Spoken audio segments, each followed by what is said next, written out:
Come in. Welcome. I'm E.G. Marshall. Welcome to another hour of mystery and suspense. To a terrifying experiment in supernatural power. An experiment by a retired scientist to direct his wife's subconscious mind to shoot him. Our mystery drama, The Breaking Point, was written especially for the Mystery Theater by Hank Warner and stars Roger DeCoven. It is sponsored in part by the Kellogg Company, makers of Kellogg's Special K cereal, and by new sugar-free Diet 7-Up. I'll be back shortly with Act One. And now another story of the ball and chain as Kellogg's Special K presents Veronica and Jack. Oh, Jeffrey, isn't this romantic? Out in a quiet lake at night with you rowing the boat. Yes, Veronica, it's really neat. Jeffrey, what was that? Frogs. Frogs that go bonk? They're pretty weird frogs. Oh, Jeffrey, you're such a car. You have a ball and chain, like the ones they use in those Special K commercials. Yes, Veronica, it symbolizes my few pounds of extra weight. But I'm going to get rid of it. How? By exercising. You know, like rowing this boat and eating smart at every meal, starting with a Special K breakfast. You mean a 1-ounce bowl of high-protein Special K, 4 ounces of skim milk, orange juice, and coffee? Precisely. It's less than 240 calories, and it tastes delicious. It'll help me get rid of this ball and chain. I'll help too, Jeff. After all, we're all in the same boat. You have a ball and chain, too. Your happy ending could begin with the Special K breakfast from Kellogg's. There's a very special deal going on at all offices of Suburban Savings throughout North Jersey. It's called Suburban Special Interest Deal, and you'll be especially interested in the savings you get. A top 7.90% effective annual yield on Suburban's limited issue 7.50% savings certificate. And Suburban guarantees it from 4 to 10 years, minimum deposit $2,500. Early withdrawal prior to maturity is subject to a substantial penalty. Suburban compounds interest continuously from day of deposit, paid quarterly. So you not only get interest on your savings, you get interest on the interest. And Suburban offers you the highest interest rate allowed by law. Here's your chance to get a great savings. A top 7.90% effective annual yield on Suburban's limited issue 7.50% savings certificate. Why not deal yourself into Suburban Savings Special Interest Deal in Bayonne, Edgewater, Elmwood Park, Emerson, Hackettstown, Morris Plains, Nutley, Paramus, and Sparta.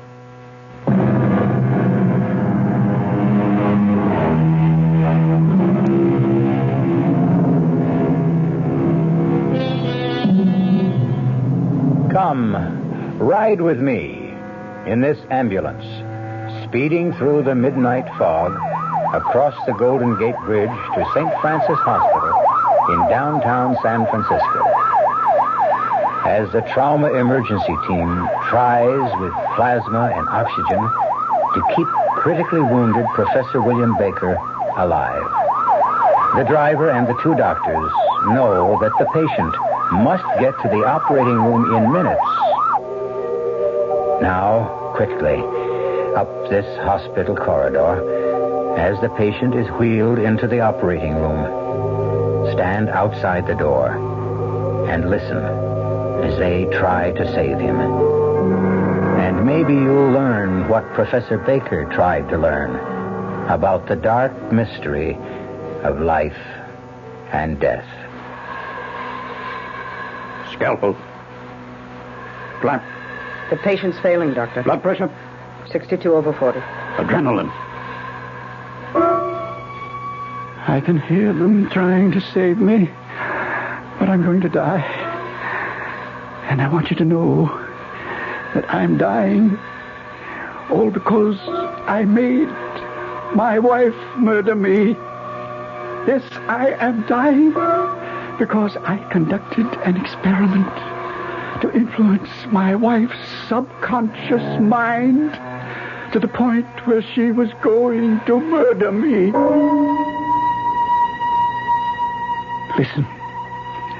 Listen carefully. I will tell you exactly what happened. And when I have completed what I desire to communicate, go to the police. Tell them, if you dare. I say dare. for it will require courage.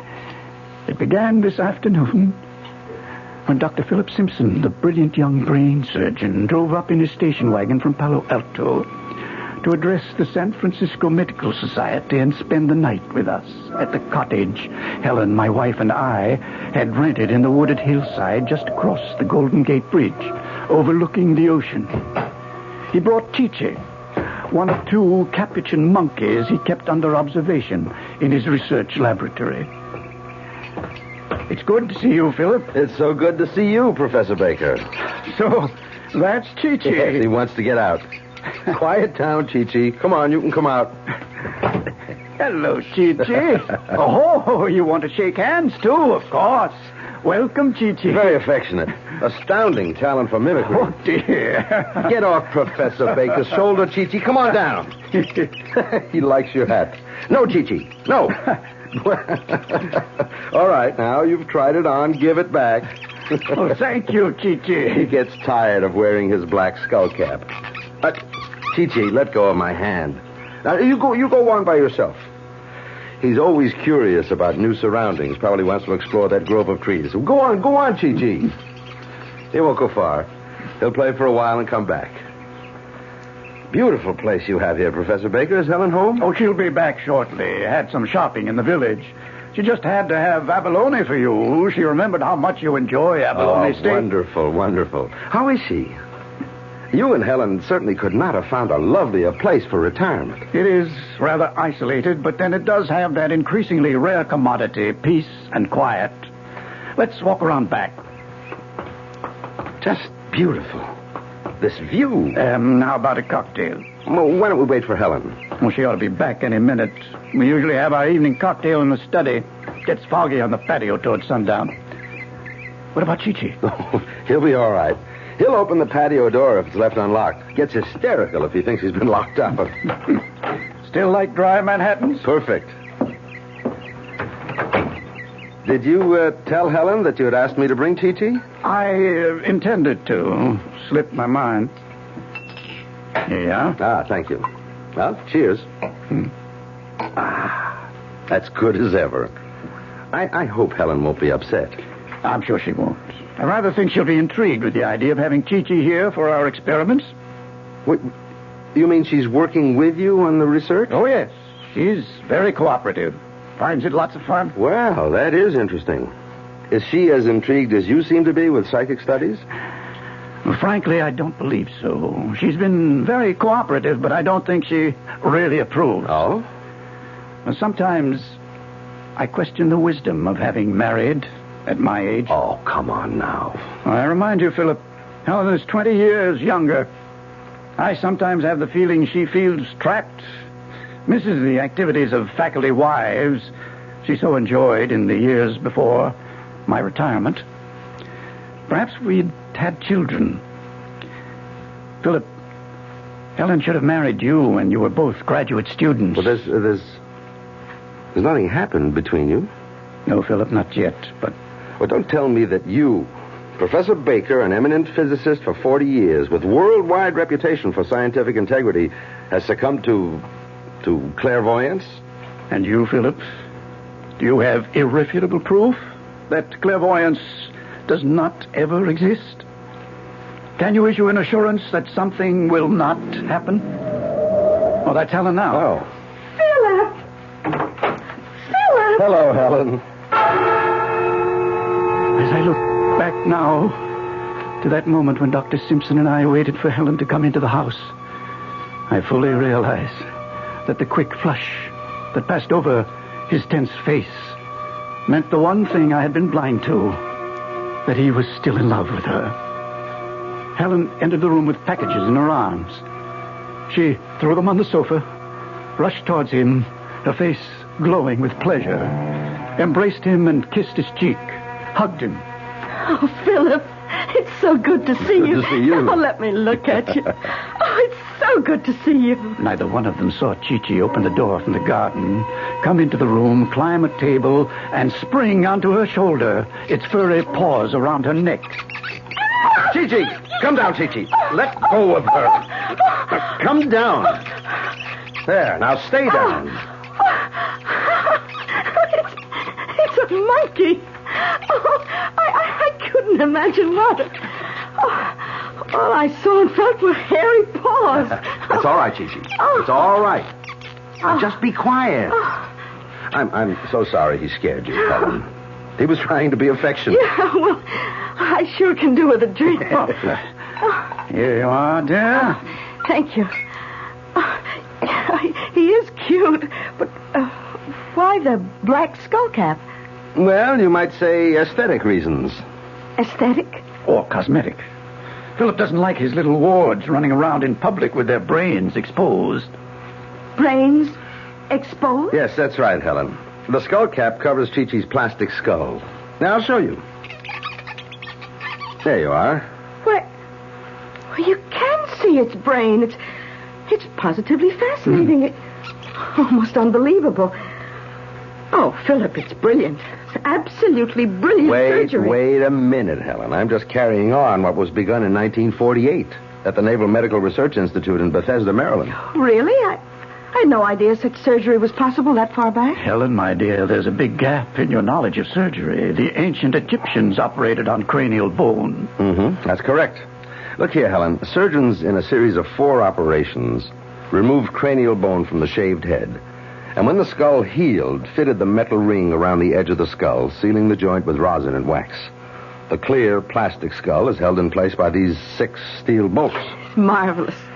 Simply marvelous. Oh, it's practically routine now. Well, why was it done, Philip? Well, to study through the plastic skull, as I'm still studying, the flow of blood when the monkeys are in an induced state of shock or under the influence of anesthesia or drugs like adrenaline, histamine. And, of course, reactions to cold, hunger, diet, fear, tension, and so forth. Incidentally, I'm leaving Chi-Chi here for a while. Here? Oh, I'm sorry, Helen. I simply forgot to tell you. Yes, but why? I mean, why is it being left here? What Philip is too polite to say, my dear, is that he's loaning Chi-Chi to me for extrasensory and paranormal experiments. To make my own observations. I believe he hopes to convince me that the brain, monkeys, or man's fails to respond with a measurable reaction to mental energy messages. Exactly. Look, I'm curious. Why must the experiment be with a monkey when a dog, a horse? Philip understands, don't you, Philip? Well, Helen, in the scale of intelligence among animals, the monkey has the highest ability to learn next to man. Oh, Philip, what time is your lecture? Well, I should be at the academy by 8. Good. Give us enough time for another cocktail. And not have to rush through dinner. Darling, please shake up another round. I'll take these packages to the kitchen. Well, here, let me carry them in. Oh, well, just put them on the counter, Philip. Mm-hmm. Anything else I can help you with? Just show me where things are. I'll help set the table. What is it, Helen? You all right? Yes. The table. The table. What are you talking about? I said I'd help set the table. Oh, later. Let's have our drink and talk. There's so much to catch up with, Philip.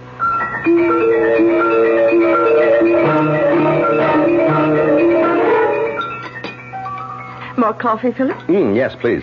Oh, have some more of the strawberries, Philip. And ice cream. Well, just a little. Helen, what you've been telling me is hardly believable. Well, there's no room for disbelief, Philip. There's evidence. Evidence? Yes.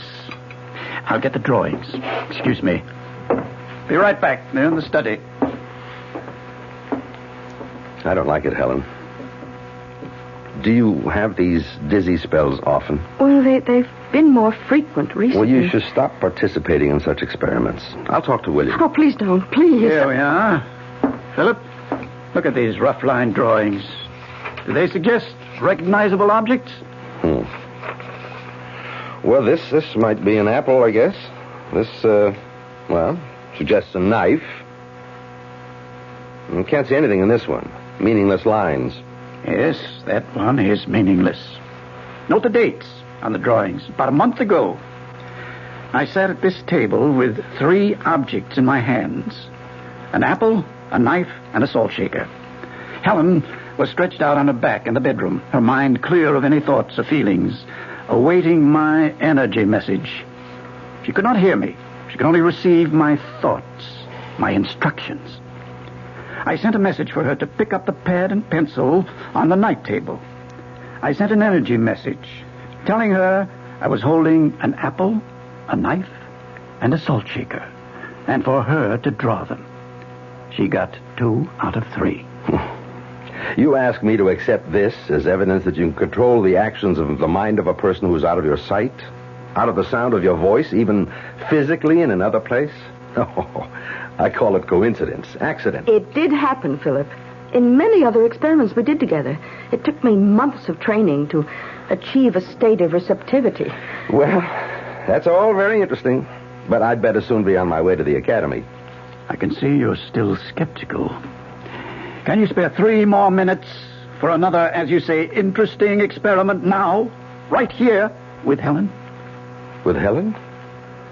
I'd rather not. I don't mind, Philip. All right, very well. Thank you, Helen.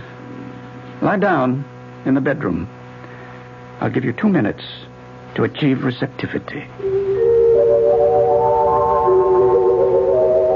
I will repeat once more, Helen. Come back. Pick up the coffee pot and pour the coffee right on your fine lace tablecloth. You're not going to let her... No, this gong will stop her. More coffee, Philip? Well, I really should be going. Oh, yes, before the bridge traffic gets heavy. Here, I'll help you carry these things to the kitchen.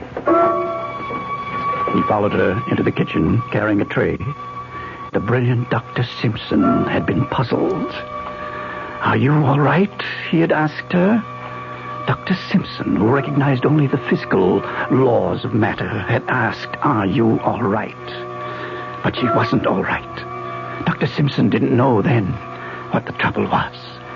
But late that night, when he returned from his lecture, he found out about the experiment that was underway with the loaded gun in the night table.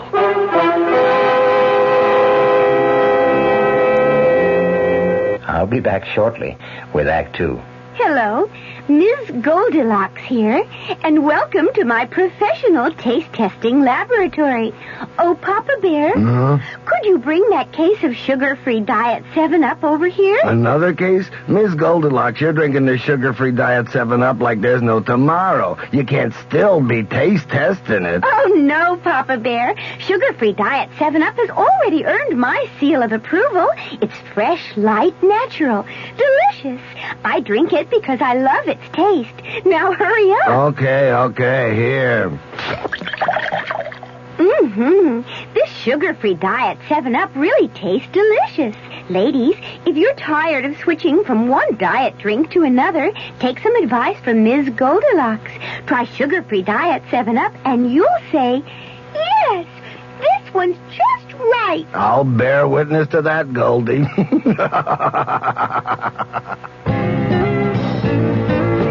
Hey, Mom, what's for dinner? Hey, Mom, what you got? What's for dinner? Your ShopRite is featuring ShopRite or Shenandoah brand Grade A Rock Cornish hens. A real family treat at just 47 cents a pound. What's for breakfast? Listen to these ShopRite values. ShopRite Grade A large eggs, 59 cents a dozen. ShopRite sliced bacon, 1 pound package, 79 cents. ShopRite Grade AA butter, 1 pound brick, 69 cents. Crown Top white bread, 22-ounce loaves, 3 for $1. Save on every meal at ShopRite. She loves the family.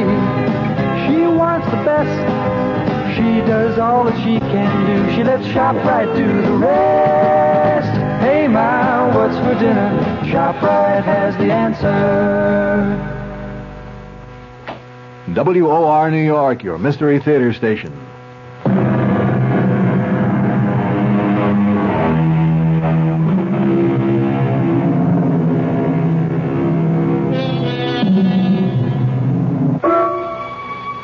Helen didn't wait up for Dr. Simpson to return. I waited in the study, dark but for the small lamp on my desk, and still, except for the soft breathing of Chi-Chi asleep in the shadowy corner of the sofa. I waited and read until I could be sure that Helen was sound asleep. I unlocked my desk and took out the one notebook I kept hidden from her and made an entry.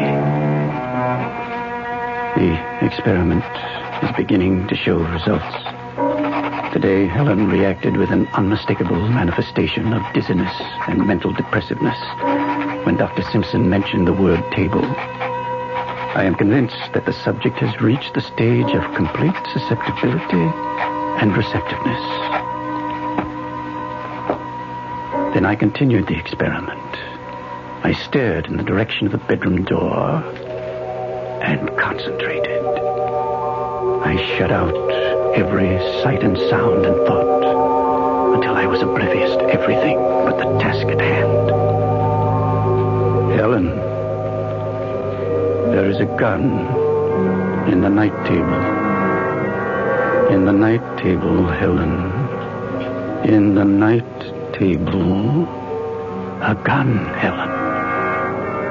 In the night table, a gun. Helen. Professor Baker.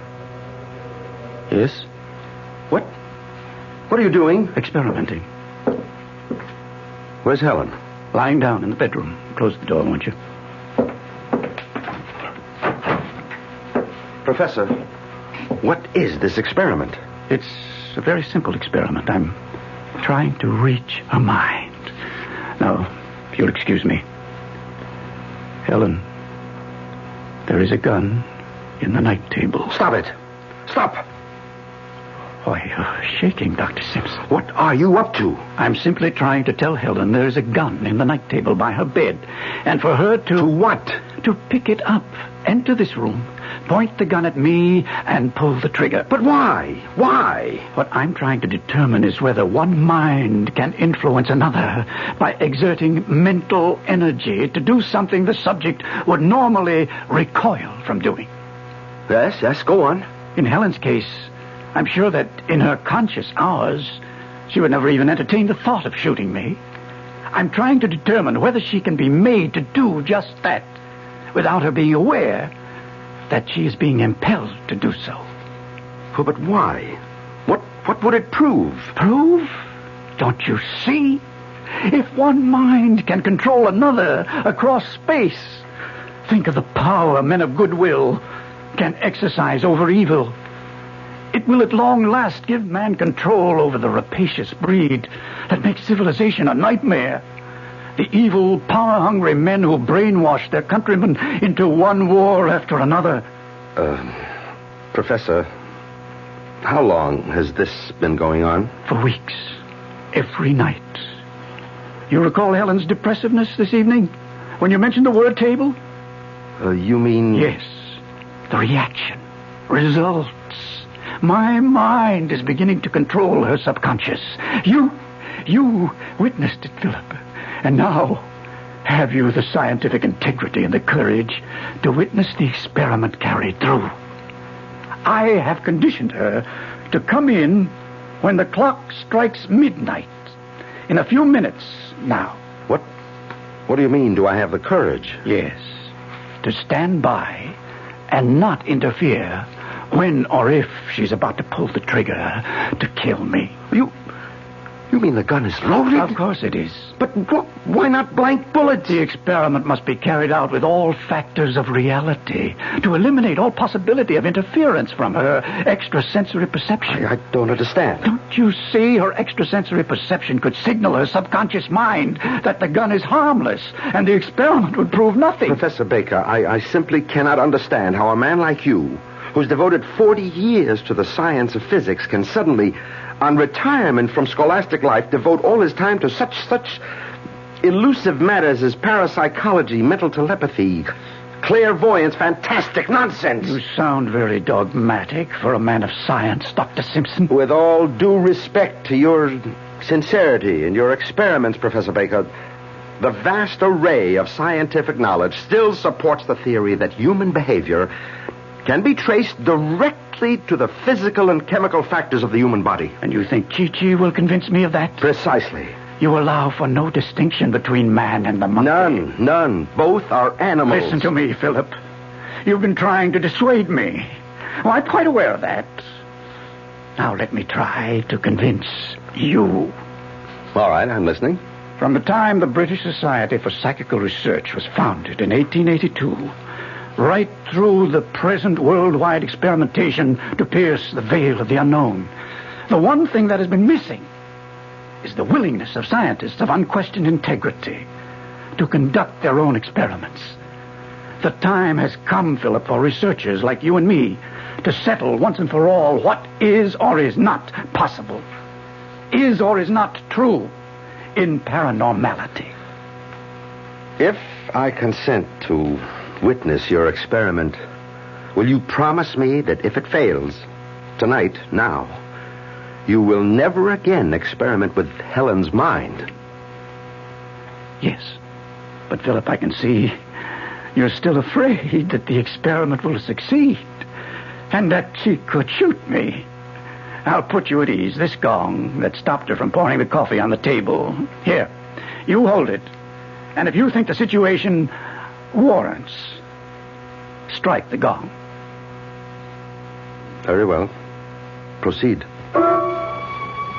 He stood by the door to the study, one hand holding the brass gong by its silk braid, his eyes watching the clock on the mantel as it started to strike midnight. Chi-Chi, awakened by the clock and our raised voices, was nervously pacing back and forth across the top of the back of the sofa. Philip watched the door. I sensed he was prepared if Helen failed to respond to the gong. He would strike the gun out of her hand. I resumed the experiment. Pick up the gun. Come into the study, Helen. The study, Helen. Helen walked in, her eyes fixed and staring, her arms at her side, her right hand slightly behind her, Philip, mouth open, unable to utter a word, watching her. Point the gun at me. Pull the trigger. Helen! Dr. Simpson dropped the gun. Rushed to me as I slumped over the desk. Good God. The bullet hit in my chest. Helen! Towels, adhesive tape. It's a chest wound. Have to keep him from sucking in air. He looked up from examining the wound. One glance told him she didn't hear or understand. He ran to the bathroom, got towels and the tape. Helen, call an ambulance. He moved me to the couch, pillows under my head, ripped open my shirt, pressed the towel on the wound, taped my chest to keep the pressure on the wound. Call the ambulance, Helen. She didn't respond. He seized the phone. Put down the phone, Philip. Helen. Helen, why are you pointing the gun at me? Put down the gun. She lowered the gun to her side. He went to her. My eyes closed. I struggled against the blackness flooding my mind. I struggled as the blood trickled from my wound to listen. Helen, don't you hear me? Answer me. Answer me! Why did you slap me, Philip? Helen, do you know what you've done? What have I done? You've shot him. Who? Your husband, Professor Baker. We've got to call an ambulance, Helen. His pulse. Will he live? The ambulance, Helen. He won't live, will he? I can see it in your face, Philip. He won't live. He'll die if he doesn't get to the operating room. I want him to die. What did you say? I want him to die.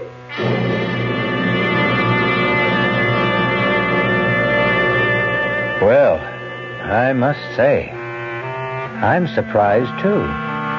But then, Helen's probably like most women. Not always mean what they say or say what they mean, huh? Wonder what's really on her mind. But she's in good hands, with a doctor in the house. I'll be back shortly with Act 3. When you say Budweiser, When you say Bud, you've said a lot of things nobody else can say. When you say Bud, you've gone as far as you can go to get the very best. When you say Bud, you've said the word that means you like to do it all. When you say Bud, It means you want the beer that's got a taste that's number one.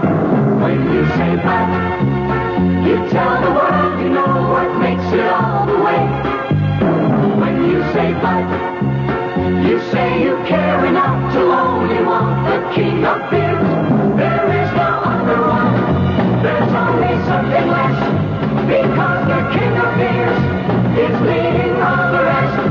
When you say Budweiser, You've said it all. Anheuser-Busch, St. Louis.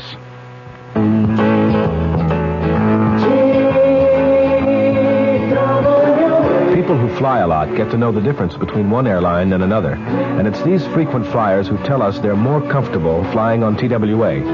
What is comfort on an airplane? It's coach on our wide-body 1011, where all seats are 2 across. It's 1011 first class, where seats swivel around so you can talk or have dinner with friends.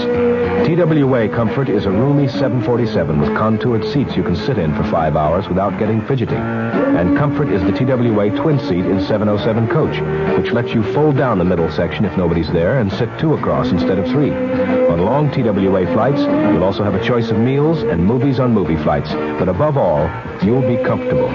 That's what TWA Ambassador Service is all about.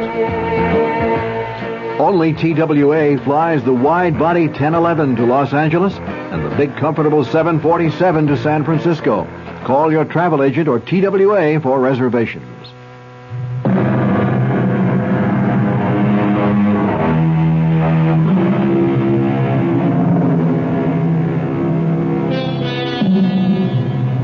Well, it does seem we left both Helen and Dr. Simpson in a state of shock. Not to mention our bleeding Professor Baker and that hysterical Chi-Chi. Let's rejoin them and see whether there's help for any of them. I don't want him to die. Listen to me, Helen. You must let me call the ambulance. Don't you see? We must. If he dies here, the police will want to know why we didn't call the ambulance. The police? Yes, Helen, the police will want to know. Oh, Philip. Hold me.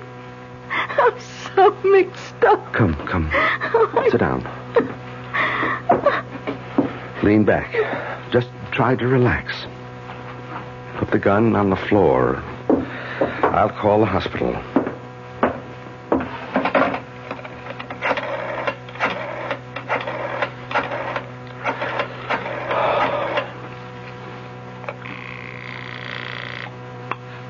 St. Francis Hospital. This is Dr. Philip Simpson. Yes, doctor. I need the ambulance trauma team at once. 47 Edgecliff Road. Critical chest wound. Gunshot. Yes, doctor. I'll put it right through. Now, I want you to call the police, Helen. The police? Yes, they'll be here soon anyway. They're always alerted about requests for an ambulance. But I want you to call them for the record. It will be important at the trial. I'll get them on the phone. You talk.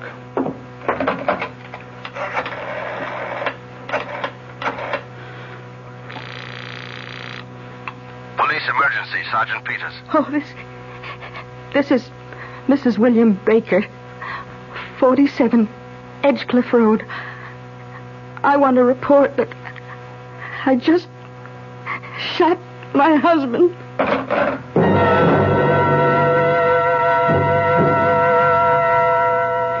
What will I tell them when they get here, Philip? You don't have to answer any questions tonight. I'll have the law firm of Kendall Prentice represent you. They're specialists in forensic medicine. The Chinese gong in the dining room. It's Chi-Chi, imitating what I did. Chi-Chi, stop that. You hear me? Stop that. Let me have it, Chi-Chi.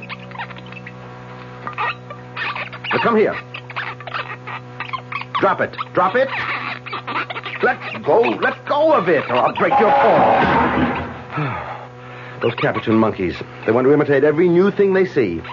Chi-Chi, go sit down in that corner. Go on, and stay there. They're intelligent, but they can be very trying. Chi-Chi is acting strangely tonight. Usually obeys a command immediately. Well, perhaps Chi-Chi's nervous system has been affected by what's happened here. Perhaps its brain has intercepted some of William's energy messages. Nonsense, Helen. That's impossible. I mean, Chi-Chi can sense excitement and tension in a room, but as for intercepting Professor Baker's energy messages, I'd better check his pulse. It's weak. Very weak.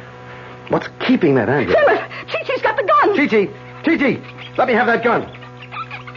Now, Chi-Chi, now you be a nice boy. Put the gun on the floor. Good boy. Thank you, Chi-Chi. Thank you. Now go back in the corner and please stay there. I'll put the gun in the desk. I think we both need a brandy. Would you like one, Helen? Oh, yes, please.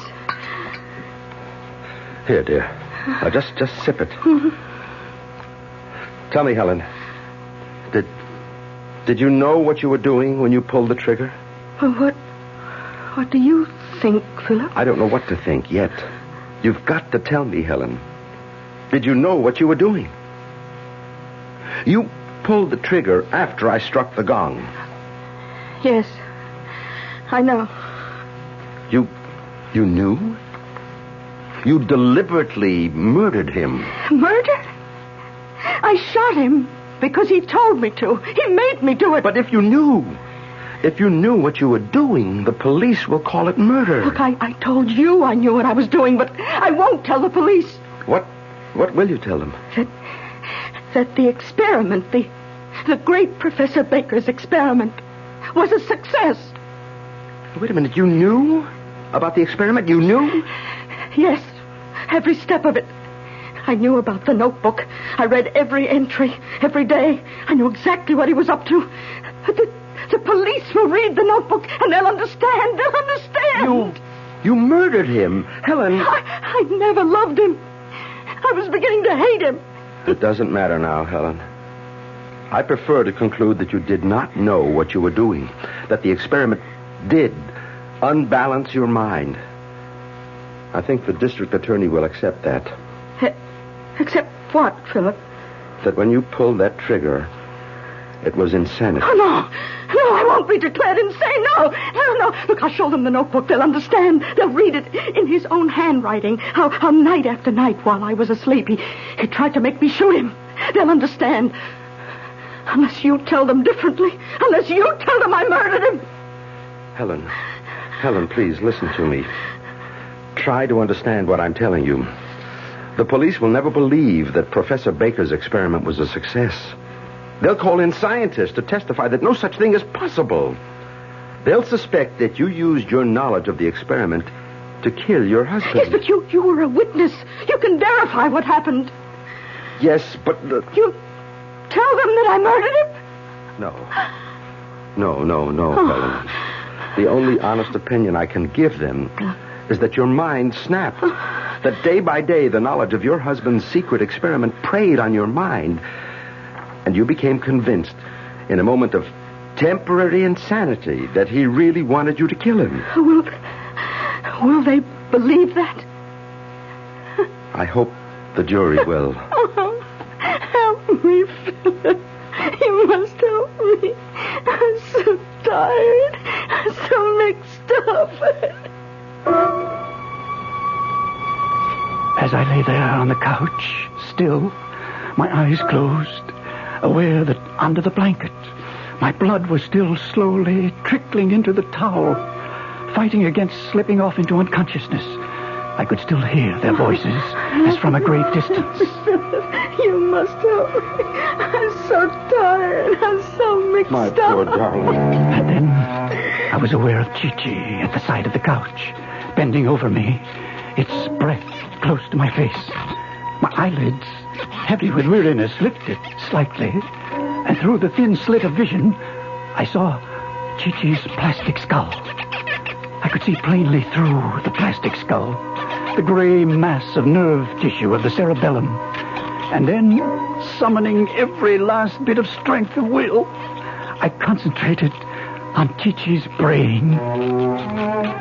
Chi-Chi, the gun, in the desk, Chi-Chi. What have I done, Philip? You too. It will ruin your career. Go to the desk, Chi-Chi, in the drawer, the gun. I could see its gray eyes staring at me, trying to grasp what I was telling him. And then he jumped on the desk, pulled open the drawer, and took out the gun. Chi-Chi!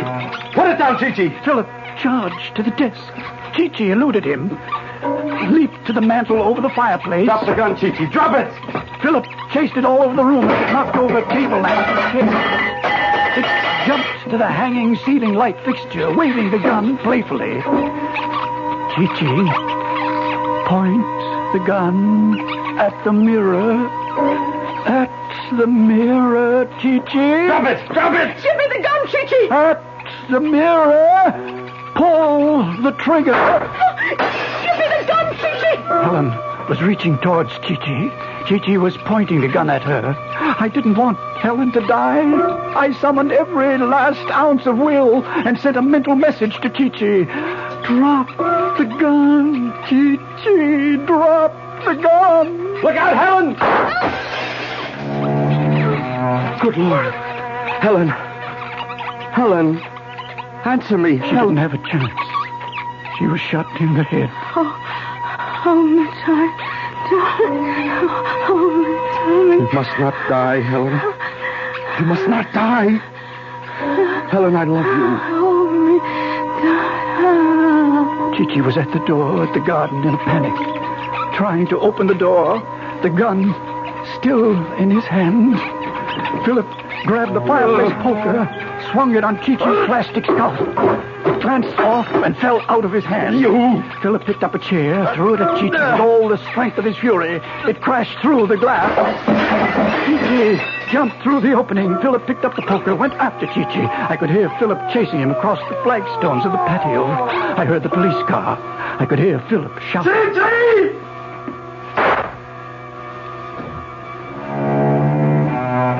Then all was still.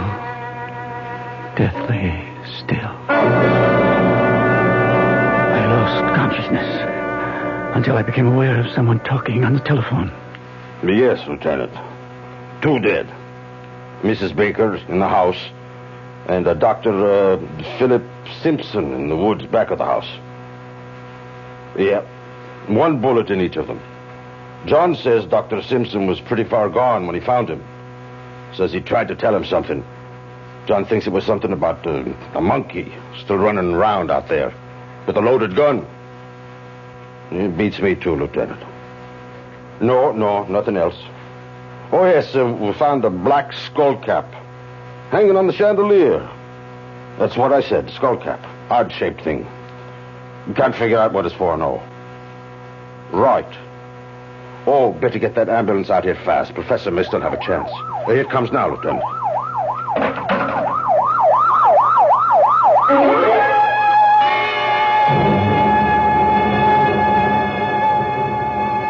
That's how it happened.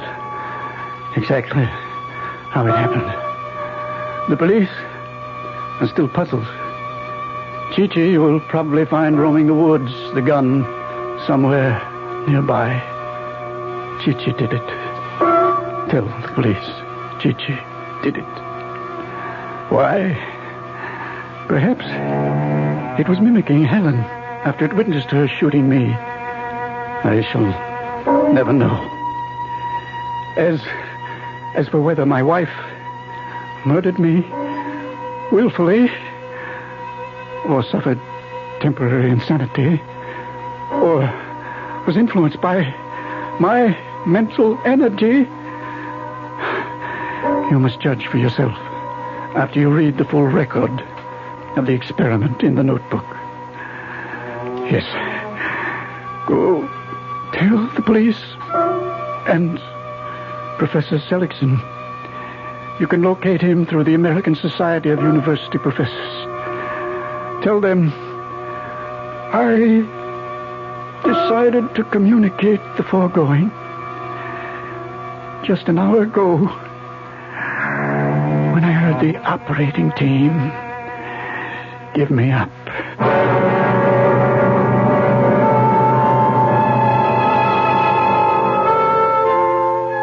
And they say dead men tell no tales. Talking about the brain, though, let me give you men a tip. If your wife is trying to talk you to death, don't worry. Master the secret of mind over chatter. But seriously, a guy I know didn't even answer his wife. She threatened to divorce him because he was unsociable. So he hit her over the head with a mashie, told the jury he wanted to be clubby. I'll be back shortly. Amco Transmissions, may we help you? I hope so. My frisky Ford is making funny noises. Oh, like what? Like this.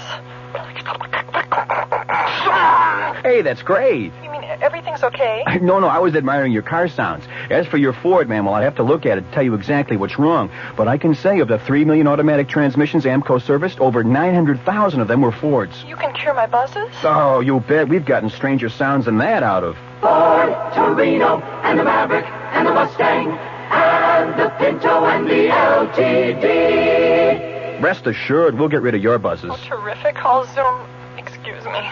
Right down. Nobody knows your automatic transmission better than Amco. AA MCO.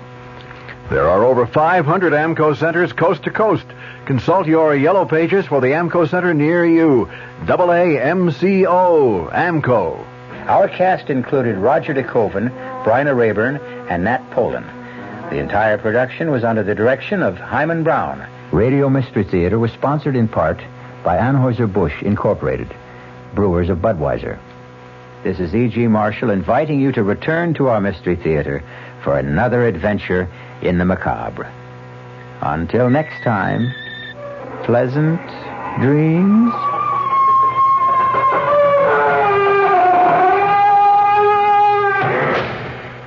The WOR Mystery Theater was brought to you by ShopRite Supermarkets, where you get a lot more for a little less, and by Suburban Savings with offices throughout North Jersey. The preceding Mystery Theater program was furnished by the CBS Radio Network.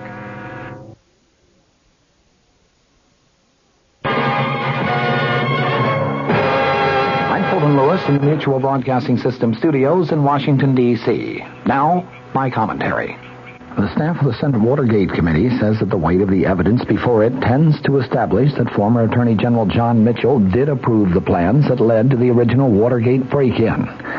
Convicted Watergate conspirator G. Gordon Liddy is alleged to have used large sums of money provided by the Committee for Re-election of the President to finance that break-in, and the wiretapping at the Democratic National Committee headquarters in the Watergate Hotel and office complex here in Washington.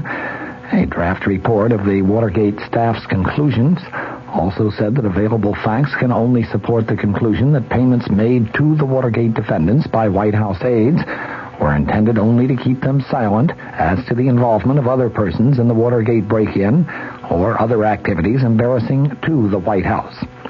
All those conclusions were made available by a source close to the committee who emphasized that they are based on a rough draft prepared mainly by Watergate Committee Counsel Samuel Dash and do not represent any final conclusions that the 7 senators on the panel may eventually draw.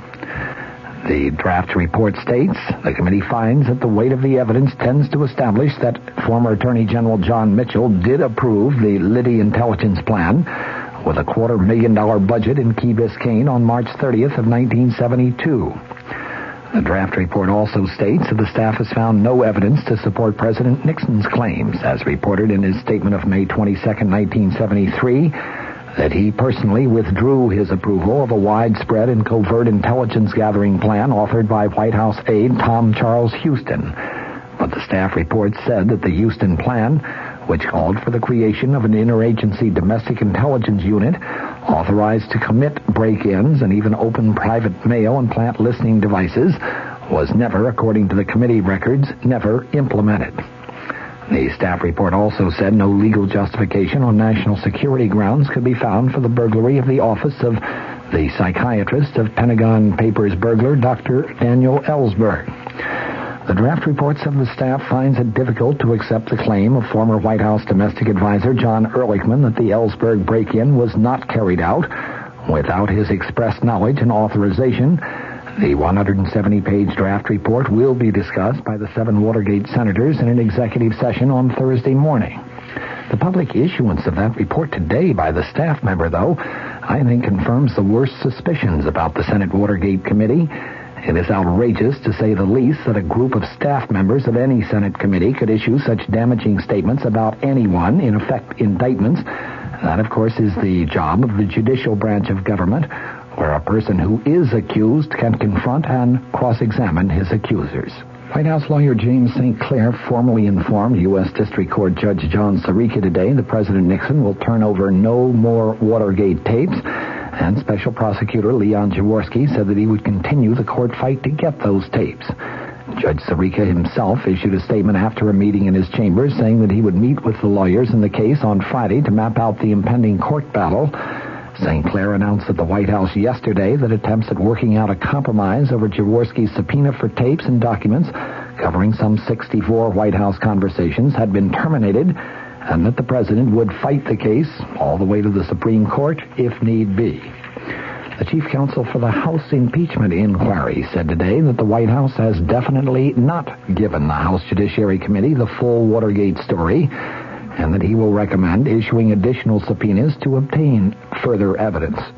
Counsel John Doerr made the statement when he was asked at a news conference about that statement of yesterday by St. Clair that, quote, as far as Watergate is concerned, the president has concluded that full story is now out. St. Clair had also announced the president's decision to give no more Watergate tapes or documents to the Judiciary Committee. Committee Chairman Peter Rodino said that the panel will take the president's refusal to supply additional material under consideration. Possibly next week will address itself to the issuance of a subpoena. Michigan Republican Representative Edward Hutchinson, the senior Republican on the committee, said that he remains opposed to any further subpoena. Hutchinson declared, "I just don't think a subpoena is enforceable." He voted against issuing a subpoena last month. The subpoena, however, was approved by a vote of 34-3 by the panel. Hutchinson today added, "Whatever we get, I think we're going to have to get through negotiation and through discussion, not through subpoena." In another Watergate-related development, the White House did acknowledge today that there might be periods of silence in some of the Watergate tapes that were transcribed and edited for the Judiciary Committee, but it said all the words which could be heard are reflected in the transcripts. In the meantime, a Jesuit priest who serves on the White House staff said today that suggestions that President Nixon's Watergate tapes disclose a degree of immorality are, in his words, erroneous, unjust, and contain elements of hypocrisy. Dr. John McLaughlin made his comments at a news conference that was arranged by the White House in an apparent attempt to counter rising criticism resulting from the recently released transcripts of those White House conversations. Yesterday, as you recall, Senate Republican leader Hugh Scott of Pennsylvania said that those transcripts reveal, in Scott's words, a deplorable, shabby, disgusting, and immoral performance by each of those who participated in the discussions. A cross-section of religious leaders and ethics specialists said that the edited conversations reflect a contempt for fairness and truth. McLaughlin said that his comments were not aimed directly at Senator Scott, whom he described as a venerable and revered figure in American politics, but he said to criticize the president on moral grounds is unjust and politically erroneous because he contended the president's role in seeking world peace shows that he is a man of great moral leadership. Father McLaughlin said today the president is not a god living on Mount Olympus. He is a human being with human imperfections like you and like me. The profanity that was deleted from the transcripts of the president's conversations, he said, should be viewed as a form of emotional drainage, a form of therapy, a form of release. McLaughlin joined the White House staff as a speechwriter back in 1971, and now as a special deputy assistant who describes himself as an advisor, a fact finder, and a presidential spokesman. Question about the president's consideration of the payment of hush money to Watergate defendants.